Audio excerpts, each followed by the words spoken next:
Get ready to think. Don't react, but think culture. Today's topic is a critique of Jordan Peterson on postmodernism. Hey everybody, welcome to another installment of Think Culture. I'm John, and as you saw, we're going to be talking about Jordan Peterson and his relationship to postmodernism. Specifically, my criticisms of his relationship to postmodernism. This is a follow-up to my first video in which I defended him against criticisms of his relationship to postmodernism. But essentially, I think that, the criticisms that abound in, the mediascape or whatever, they tend to be really bad. None of them are very good. And so I think that he should be defended from those. And I'm a big fan of him, to be clear. But I do study this stuff professionally and everything, and I would call myself a postmodernist. So I have a little bit of a vested interest in that direction as well.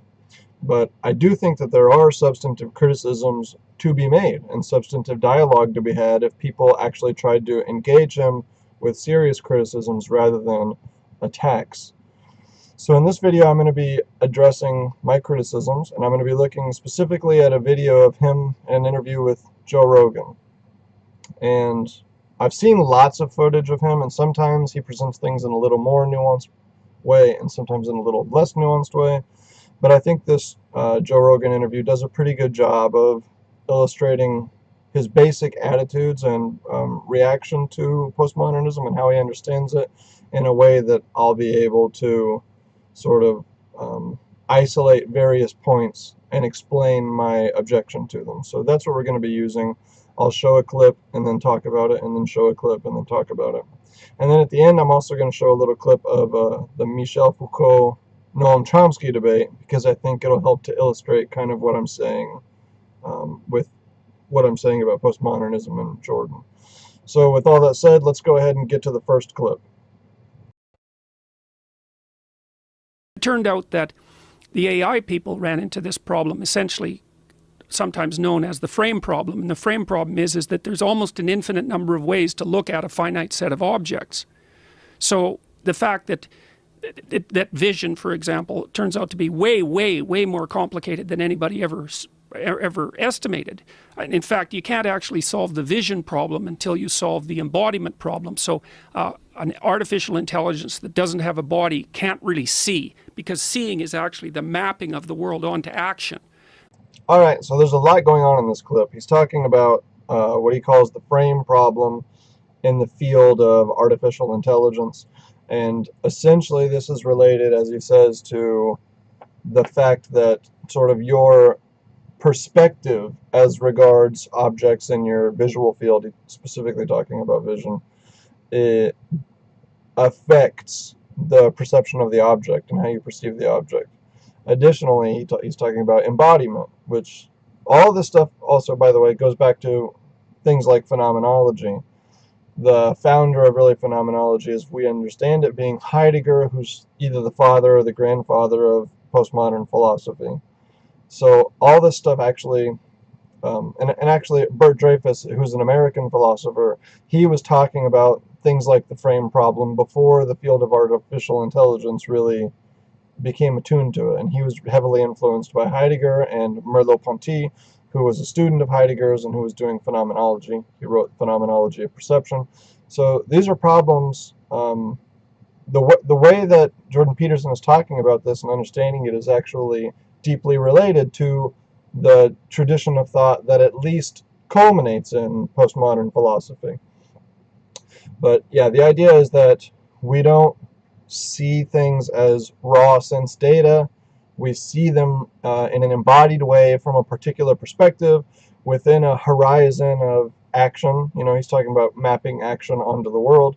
So we see a bed as to lay on or whatever. We don't see it as mass with a particular shape and then with a particular sort of fiber content or whatever, and then analyze and rationally try to determine what the function of that thing is. We don't even see it as having a mass and a shape. We see it as a bed. We walk up to it and lay on it. In some ways, we don't even see it. It shows up as kind of background information for us that then gets used. And this goes to Heidegger's distinction of present at hand and ready to hand, and his collapse of the subject-object division, where he says that human beings are not a master subject standing over a world of objects that we see as sort of facts of the world, and then understand and know. We formulate rules on the basis of data that's in the world. He says that we're already always embedded in the world or embodied in the world with a particular perspective in the world and projecting into the future in terms of our action, viewing things around us as ready to hand as part of our equipment, part of the environment that we navigate as part of, that we're already always embedded in the world. This is sort of a core feature of postmodern philosophy and the trajectory that it'll take. Let's go ahead and go on to the next clip. So the function of the object constrains our interpretation, but there's an endless number of interpretations. So for example, if I... All right, in this clip, Jordan Peterson is talking about an infinite number of interpretations again, continue on the last theme, but he says crucially to me that they're constrained by function. Right? It's our interpretations of things are constrained by function. We're going to hear more about what he thinks this function is and what that means exactly later. But I just wanted to point out, he's saying then there's a horizon of possible actions we can take with respect to objects. Like even the bed example I talked about earlier. We see a bed to lie on, but we also see it, we don't look at it and try to figure out how one is supposed to lay on it or something. We don't lay horizontally, across the middle section of it or whatever. We lay in a particular way on a bed even, and we don't think about it. We just happen to do this. So it's sort of functionally pre-interpreted for us in this sense. But the question that would be crucial for a postmodern to ask Jordan Peterson then is, where does this horizon come from? How is the horizon of actions we can take with respect to the bed disclosed to us? How do we inherit it? What does it come from? What are the constraints that are placed on our relationship to objects by this horizon? How are they determined? How do we know them? Heidegger's answer is that we're thrown into a situation and dispensed with a horizon, and this is part of tradition. It's part of sort of the historical process. That's Heidegger's answer. I don't know exactly what Jordan Peterson's is. I'd be very interested to talk with him about Heidegger, because he seems to be making use of him a lot, and my guess would be that his answer would pretty much mirror Heidegger's. And so I'm interested to know what he thinks about Heidegger, and how he would differentiate Heidegger from postmodernism, if he thinks that, if he likes Heidegger, what exactly the boundary that he would draw between Heidegger and the postmodern tradition is, and so on. Let's go ahead and get to the next clip. So their conclusion was, well, there's an infinite number of ways to interpret a text. And then their conclusion was, well, there's an infinite number of ways to interpret the world. And there's a way in which that's correct. And so the next conclusion was, there's no right way to do it. So you could do it any old way. And I'm glad he gives the devil his due here, which he does often. And he says that it's technically correct that there is an infinite number of ways to interpret various phenomena or interpret a text. He admits that that's the case. But then if you're going to admit that that's the case, then then the question becomes, in order to do it, right, in order to determine a right way to interpret a text, we've got to be using a particular frame. This is similar to the frame problem that he was discussing earlier with AI. What are the criteria upon which you can ascertain a correct interpretation? Because aren't those criteria always determined on the basis of your being within a particular frame, viewing the problem from a particular perspective? So how are these criteria not themselves ascertained on the basis of our interpretations? The way that we've interpreted phenomena in order to generate the rules or the criteria that then we apply to a text or to a problem. There's a kind of regress issue happening here, and it points to problems, we might be able to talk about Gödel or something like that. But this is a real problem that I haven't seen him sufficiently address, I think. Let's go ahead and go on to the next clip now. creeped up again. Oh, people interpret the world in a way that facilitates their acquisition of power. Now that's where the blood... All right, that was a short clip, but I have an issue with it because he's talking about Foucault, obviously, because he's talking about power. But the problem here for me is that he says interpret the world in a way that facilitates the acquisition of power. That's what the postmoderns do. But if we're talking about Foucault, for example, rather than, again, postmodernism as a movement, which I want to keep separate for now, but in Foucault, it's discourse that subjectivates human beings.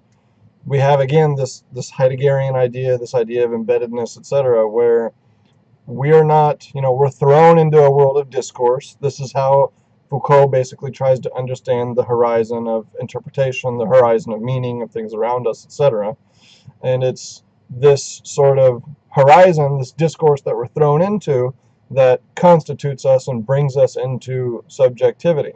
So for Foucault, people don't run around as masters of their speech and of masters of discourse, using it in a way that increases their power in the world or whatever. There's not that kind of mastery and autonomous agency over the discourse that would even sort of make possible doing that, And in Foucault, again, there's a kind of micropolitics of power, so that everybody, every interaction, there's an exchange or enforcement of power.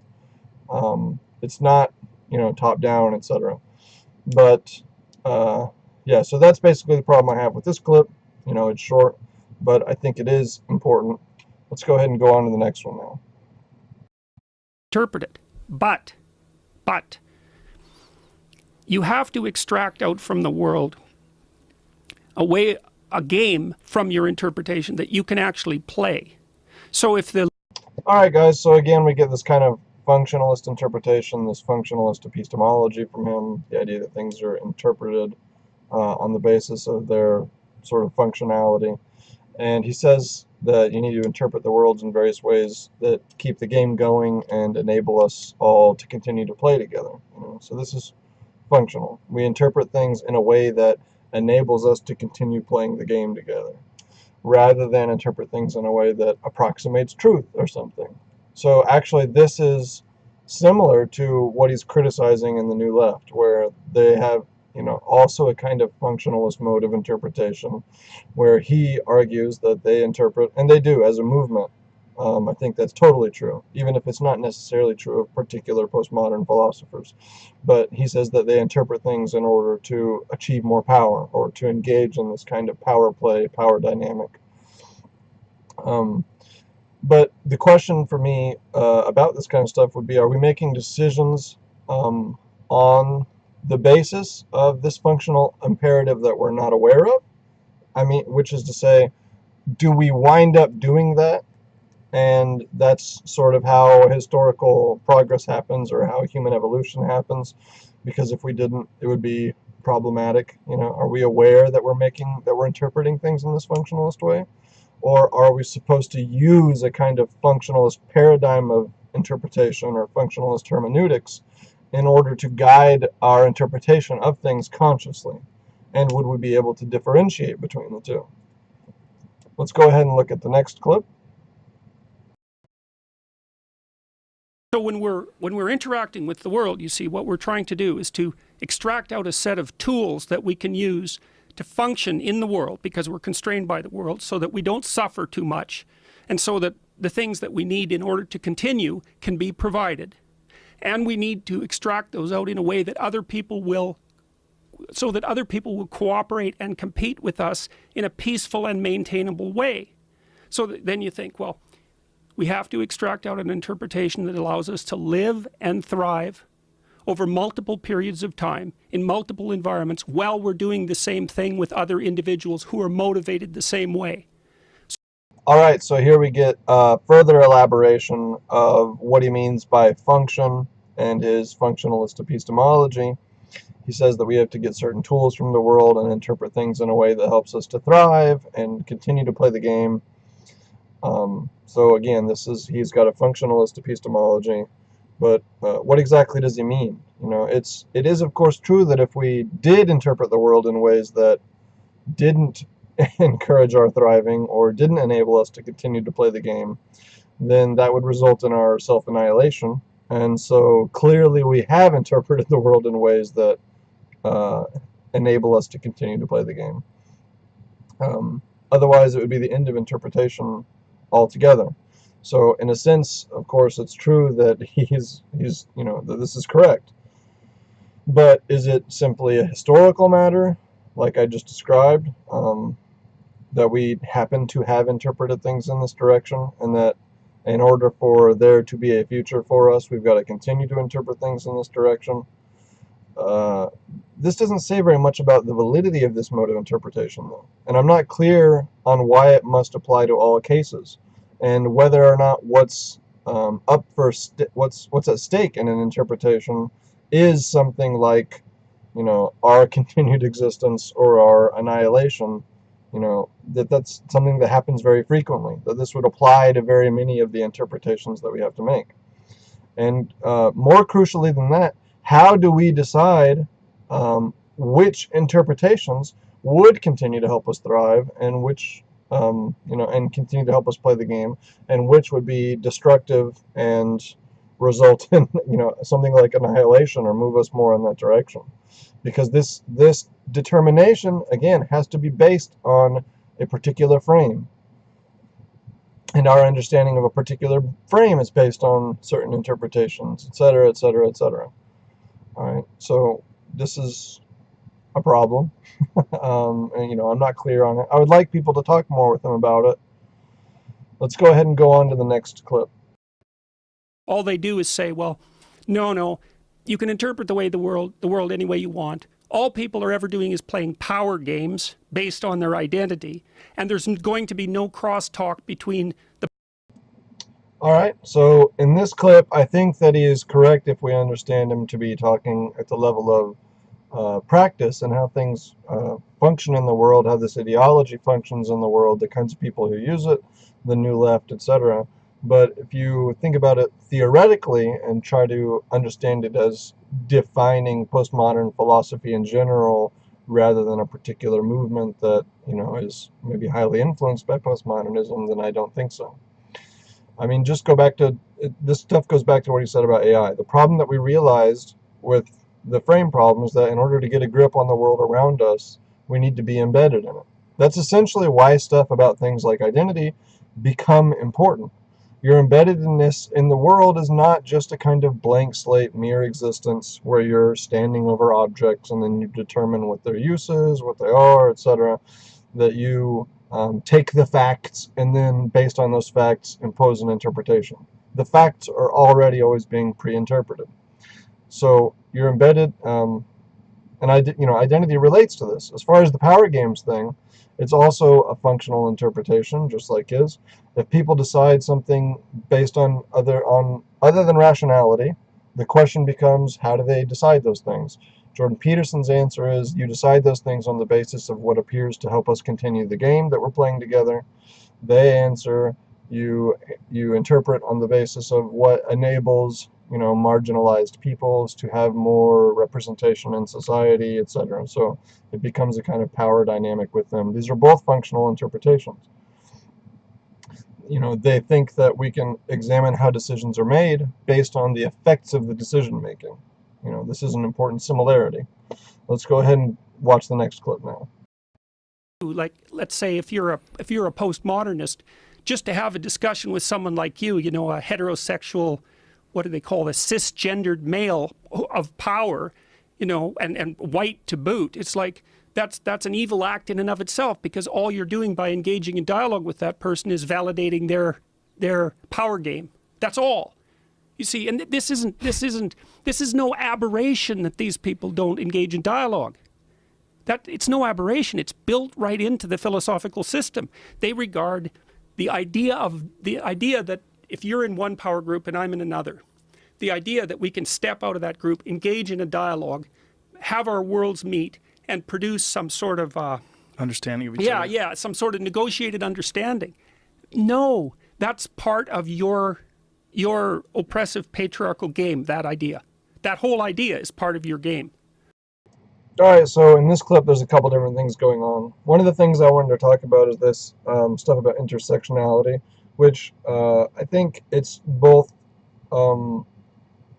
used badly and understood badly and misunderstood by the people that use it, and by the people who criticize it. And actually it's not that complex of an idea, and it's sort of like the kind of stuff we would learn in studying sociology or social sciences or social studies in like middle school or something.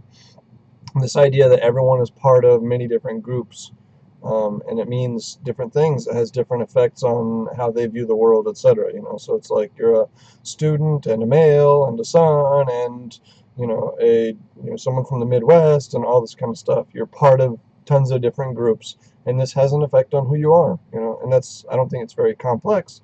When you add to it all this power stuff, and then think about it in terms of equity and things like that, I think it does go in a bad direction. So he's right on that. But yeah, ultimately, in and of itself, I don't think it's a big problem. Also, he says that it's not an accident that postmodernists don't engage in dialogue, because they don't think it's possible to step outside of their own identity vectors. And I think that's correct. Postmodernists do think that that's not possible. But the logic that Peterson articulates earlier about the frame problem and stuff like that, the phenomenology stuff, does suggest the same thing, that you're kind of in your own world, you have your own horizon, you're projected futurally, things are pre-interpreted functionally for you, etc. And so, yeah, there is this idea in postmodernism that you interpret the world in sort of a way that's specific to you, and understand things in a way that's specific to you. And so they do argue that there's no sort of neutral, universal place where you can go outside of yourself and engage in debate with somebody else and have a shared world and achieve real mutual understanding, where your worlds meet, they converge, they overlap. They do think that that's impossible, because by accepting whatever the boundaries are that create this space for you, whatever frame you have to occupy in order to have this conversation, you're necessarily leaving things about your identity behind, or leaving things about your experience of the world, leaving certain sort of idiosyncratic interpretations of things behind. And you're trying to, but even within the frame, we understand everything that we talk about a little bit differently. Nobody has exactly the same understanding of anything. It doesn't carry the same baggage. It doesn't relate to the same things. But yeah, and to accept whatever the parameters of this space are, he's also correct that, and I think the postmodernists are correct, that the establishing of those parameters does bias the end of conversation of the dialogue in a particular direction, right? So it's like if you prune off everything irrational, and it turns out, as Peterson acknowledges in other places, that the irrational is actually a big component of who we are. But when we come in debate in the public sphere, we have to be purely rational. The conversation necessarily goes in a direction that leaves behind various things that are important, or that sets aside things that are important about the human experience, and we come to rational conclusions rather than irrational conclusions, or whatever, and conclusions that take into account the fullness of human experience. Let's go ahead and watch the next video. People don't understand that postmodernism is a complete assault on two things. One, it's an assault on the metaphysical substrate of our culture, and I would say that the metaphysical substrate looks something like a religious substrate, so it's a direct assault on that. And the second thing it's an assault on is everything that's been established since the Enlightenment: rationality, empiricism, science, everything, clarity of mind, dialogue, the idea of the individual. All of that is Yeah, so in this video what he's saying is that postmodernism is an assault on two things: the metaphysical substrate of society on the one hand, which he understands in religious or theological terms, and also on the other hand, everything that's been established since the Enlightenment. clarity of mind, individuality, rationality, etc. One interesting point already would be that actually the second would be parasitic upon the first, and that it was Enlightenment critique of religion and the idea that people should be able to determine religion for themselves and think rationally, etc., which actually constitutes, in my reckoning, an assault on the metaphysical substrate of the culture. But in general, I think that postmodernism is less an assault on these two things and more a coming to terms with them, and with the sort of thing that I was just talking about, the problems with the Enlightenment, trying to understand the sense of loss in our experience and in our life world of anything meaningful or concrete, our experience of derealization. I don't think postmodern philosophers, postmodernism in the theoretical aspects, is trying to destroy everything we believe since the Enlightenment, but is a grappling with what has gone wrong with the Enlightenment, why it didn't save us, why people aren't more rational today than they were before, why we still have war, why we had, such barbarous and atrocious wars like we did in the 20th century. War that's even worse in ways than pre-Enlightenment. You would think the reverse. Why a certain conception of the individual and his autonomy and his freedom has led, rather than to emancipation and, free rational beings that think for themselves, etc., to just rampant consumerism, stupidity, apathy, ignorance, etc. These are also problems that Jordan Peterson is himself trying to understand, right? To me, social justice warriors and the New Left that he complains about, they're symptoms of the problems of the Enlightenment.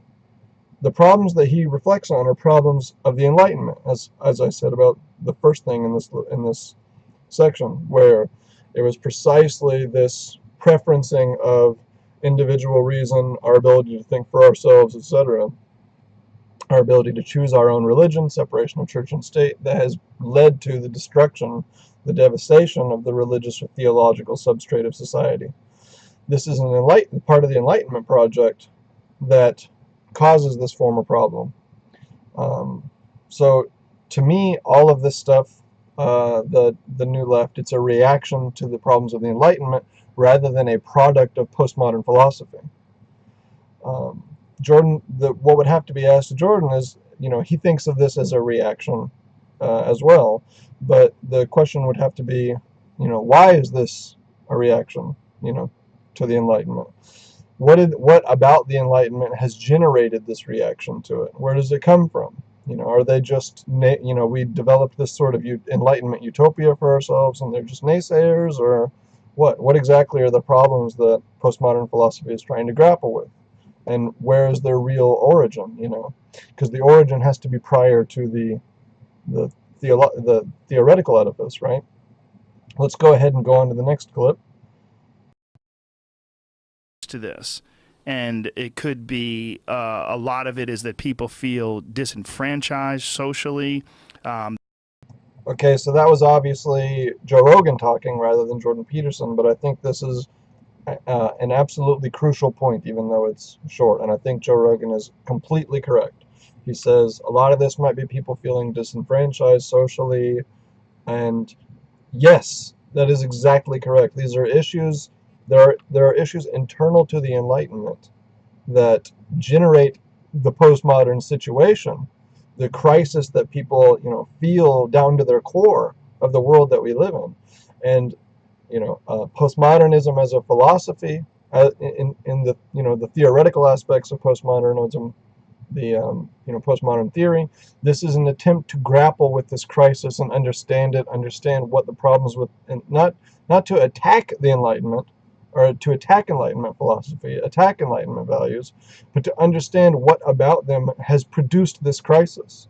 And then the New Left types, they feel this crisis and they're drawn into the ideology of the New Left, which is a sort of inadequately digested postmodern philosophical supplement to an Enlightenment project. And that's what, to me, is wrong about it, and that's where it comes from.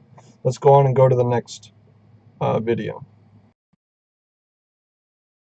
I mean, there are people who are more or less fully informed as to the nature of postmodern doctrine, and they're pushing it forward consciously and unconsciously. They're consciously pushing it forward and acting it out. And all right, so pay attention to the language that he used right there. He said that there are people who are consciously pushing it forward and also acting it out. And this is a Marxist idea. This is what ideology means. They don't know it, but they're doing it anyway. They're acting it out, regardless or irrespective of whatever they consciously believe. And I think that he's right, and he's right to use this term. But importantly, I think it's a kind of recognition of the difference between postmodernism as a situation and postmodernism as a school of thought. They're acting it out in terms of the situation, or a reaction to the situation that we find ourselves in. That's one level of it. And in my reckoning, postmodernism as a situation is the consequence or outcome of the Enlightenment. Postmodernism as a school of thought is an attempt to understand and deal with that situation. So these problems are acted out in that, people live them. It's experienced. It's acted out. The problems with and they're acting out the problems with the Enlightenment. That's what we see in their behavior. We've sort of realized the ideals of the Enlightenment project, and yet we don't arrive at some final utopia, free, rational individuals in a fairer, better, more just society. We arrive at the crisis of postmodernism as a situation. The consequences of secularization, not believing anything, being stuck in your own bubble, no truth outside of you, the loneliness and anomie and isolation of the philosophy of individualism and individual freedom, the rights tradition, etc., that all come from the Enlightenment project. Jordan sees all these same phenomena and also understands them as problematic. He agrees about all these problems that postmodern philosophers are talking about. And think of as sort of accompanying the telos of enlightenment. But Jordan Peterson doesn't understand them in those terms, or doesn't articulate it that way. I'm not sure. And I'm not sure why he would think otherwise. I mean, he complains about a constant diet of rights and not responsibilities, for example. This is directly related to the kind of rights tradition that's associated with and comes out of the Enlightenment. He complains about the relativization or subjectivization of truth. This is directly related to the, sovereignty of the individual that he's always arguing for, that comes out of the Enlightenment. The lack of faith in anything and any meaning. Again, this stems from the critique of religion that accompanies the Enlightenment and is part of it. So he sees all the same problems, and he's trying to think his way to a solution of these problems. But like he says, they're very deep problems. But in my view, crucially, these are problems of the realization of the Enlightenment project and its subsequent failure, and the situation of postmodernism that it brings about, rather than problems with postmodern philosophy. These are problems of Enlightenment philosophy, not postmodern philosophy. They're being explicitly thematized in postmodern philosophy. But one should not mistake those two things. Let's go on to the next clip. Even though often they have a biological root, the way they manifest themselves is clearly shaped by society and language. I didn't find his work the least bit surprising. I thought, well, really? I mean, everyone who's a sophisticated medical professional, psychiatrist, psychologist, everyone knows that. It's like, I mean, there's a book called Discovery of the Unconscious by a guy named Henri Allenberger that was written in I believe in the 60s. Great book on history of psychoanalysis. And like, he covers the shift in diagnostic categories across time. It's self-evident. Okay, well, as far as this clip, I mean, first of all, the book that he's referring to by Allenberger was written about a decade after Foucault's Madness and Civilization. So take from that what you will. I would argue that, that sort of development and integration of those ideas in the discipline probably has something to do with Foucault. But calling it common sense, particularly now, isn't a real criticism of it anyway. I mean, what's the saying? Something about how the greatest ideas later appear like banalities or, just common sense. It's hard to understand that anyone could have ever doubted it. I mean, people criticize Jordan Peterson in similar ways, also I think unfairly, where saying that everything he says just sounds like common sense or they've heard it before. I think they're wrong for the same reasons that he's wrong, basically. Foucault's analysis was revolutionary. He thought very deeply about these problems. He extrapolated meaningfully the history of the development of these institutions and their relationships to discourse, the element of social construction in them, etc. But okay, if Jordan acknowledges the socially constructed dimension of all of this stuff, of symptoms, mental illnesses, etc., at the very least those things, then where exactly does he differ with Foucault? At what point does he reject the analysis? Or are we are we talking about social constructionism and discursive objects? Is Jordan Peterson saying he sympathizes with viewing things in this way? Does he agree with this? Then what exactly is his problem with Foucault theoretically? Where does he reject it? Maybe similar to me, he wants to accept it descriptively, but reject any kind of prescriptive taking over of it, as we see with the New Left. I'm not sure, but that case needs to be made, and once again, nobody really pushes him on any of this stuff. Let's get to the next clip. They did this sleight of hand. So instead of the working class against the bourgeoisie, it was race against race, or gender against gender. Unbelievably divisive. It's all they believe in is identity. There's no individual, man. That's gone with postmodernism. Okay, so in this clip, he's saying something that he frequently seems to say, where he's like, instead of talking about it in terms of proletariat and bourgeoisie, it became identity politics, race against race, etc. But he acts as though this was just some, like, our language failed to hoodwink them, so let's exchange the terms, use different terms, and then maybe we can trick them. But that's just not correct. Weber's critique of Marx's material determinism in Protestant Ethic in the Spirit of Capitalism just got incorporated as a way of understanding why Marxism failed and the problems of the Enlightenment, like in the dialectic of Enlightenment. This pointed these guys in the direction of culture, as opposed to merely economic analysis. So, this naturally leads to a movement from things like redistributive efforts to efforts of recognition. Then, the problems become like the representation of various marginalized voices in society, etc. And maybe this shift of emphasis is also a recognition of the fact that, as Jordan Peterson argues, redistribution is a failure. It's a bad idea. But nevertheless, they still recognize that society features various problems, oppressions, etc. And so does Jordan Peterson. So their question becomes, how do we work on those things? And their answer is, okay, let's focus on groups that are the worst off, advocate for them, achieve recognition, etc. I agree with him that all this stuff goes very wrong, horribly wrong, and that the identity politics incarnation that we have today on the New Left is terrible and off base. But what we're seeing is ultimately a movement from the analysis of the base to the superstructure, to borrow the Marxian terms, rather than a sleight of hand. Then he goes on to say, for these people, there's no individual.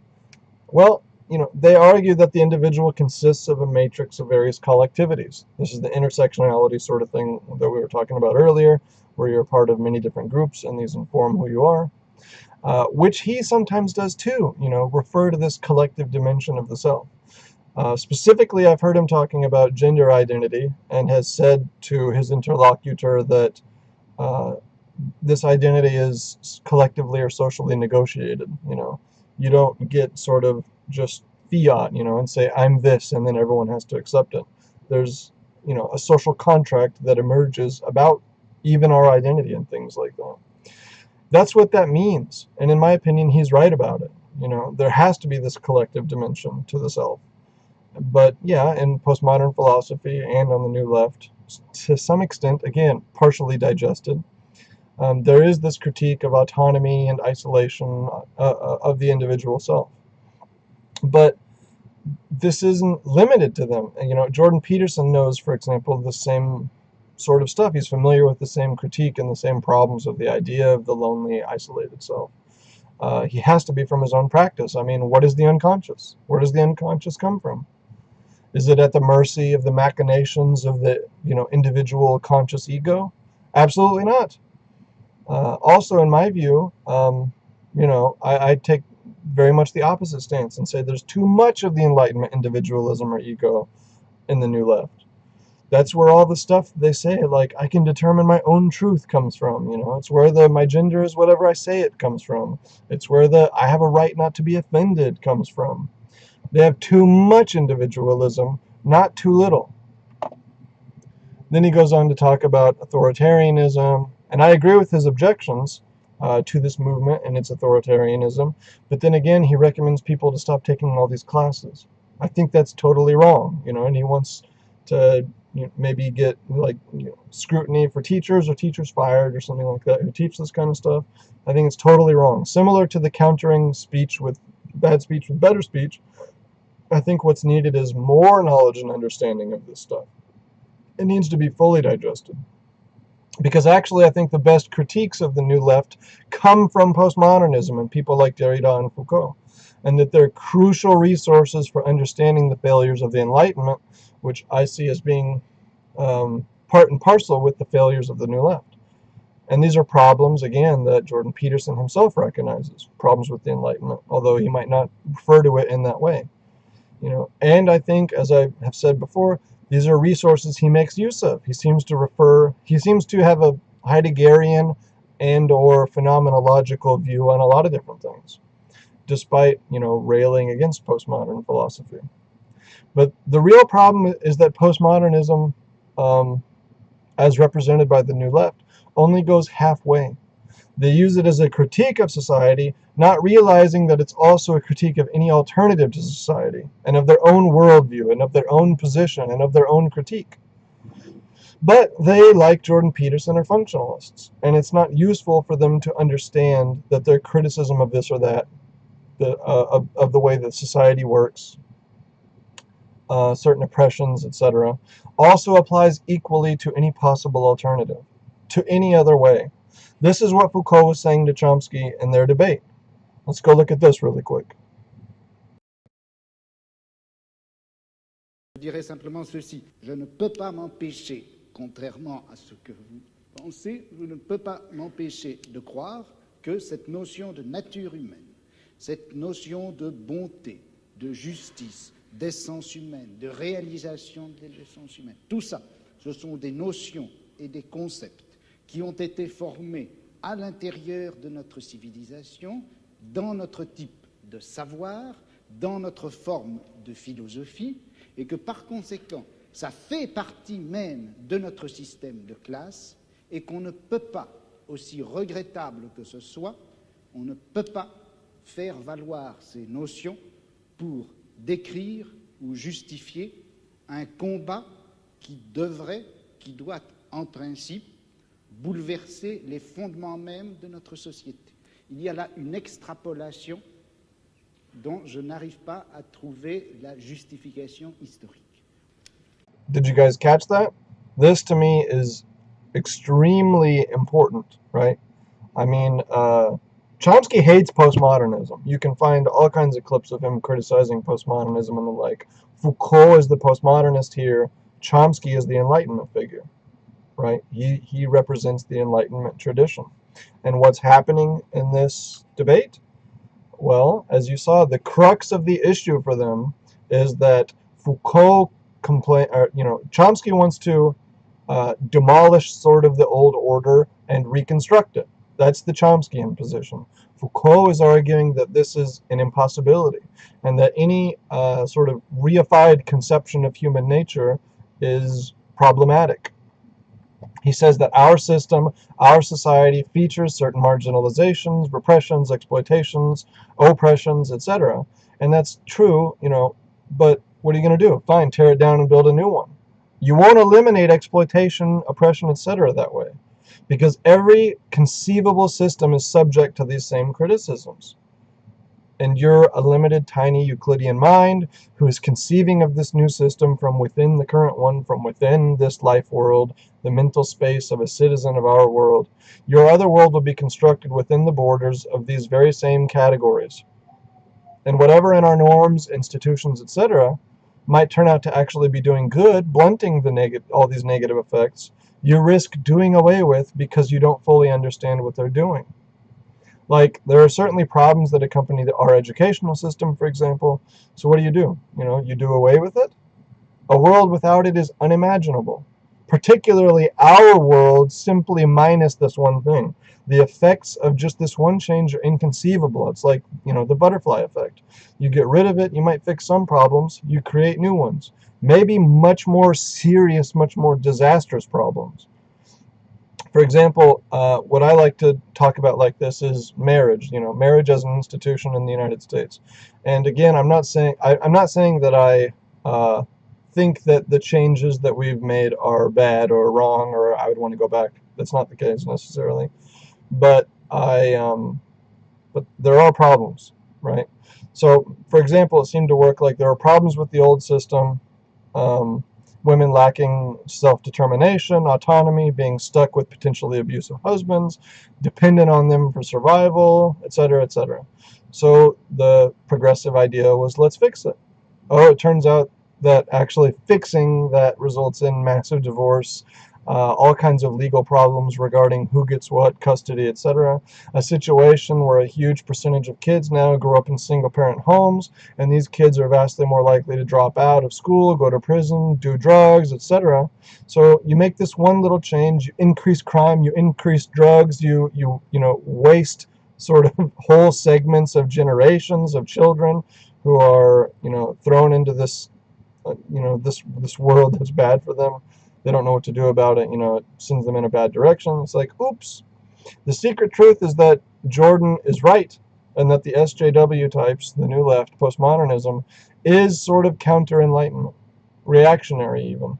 But if they were consistent in their postmodernism, if they were more postmodern, in my view, then they would drop all of sort of the problematic stuff with the New Left. They'd drop the identity politics stuff, etc. Ironically, to me, the issues with the New Left basically come from too much Enlightenment rather than too much postmodernism. They need more postmodernism. The problems with them are more like, it's all my life, my decisions, my choices. I can do what I want, live how I want. I decide everything. It's my truth. I determine what's good for me. There should be no social imposition on me in the way that I live. That sort of thing on the one hand, and on the other hand, all this, yes, we can rationally structure and organize a new, fairer, more just, better society. We don't accept traditional authority. We examine things for ourselves with the light of our own reason. We take what exists as not being an argument for its existence. Imagine there's no depth or logic to any of it, to any of our institutions that we don't or can't fully grapple with, and so aren't perfectly justified in doing away with them, etc. These are problems that stem from the Enlightenment, and this is a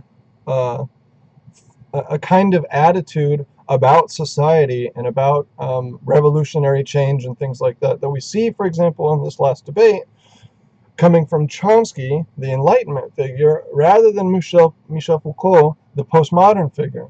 That is not an accident. What we need is more postmodernity, as in terms of philosophy. What we need is more postmodern philosophy, less Enlightenment, if we are to avail ourselves of the crisis of postmodernity as a situation. That's all for now. Thanks for tuning in. See you next time. Remember to comment so that we can carry on this conversation together. Like and subscribe. See you next time on Think Culture.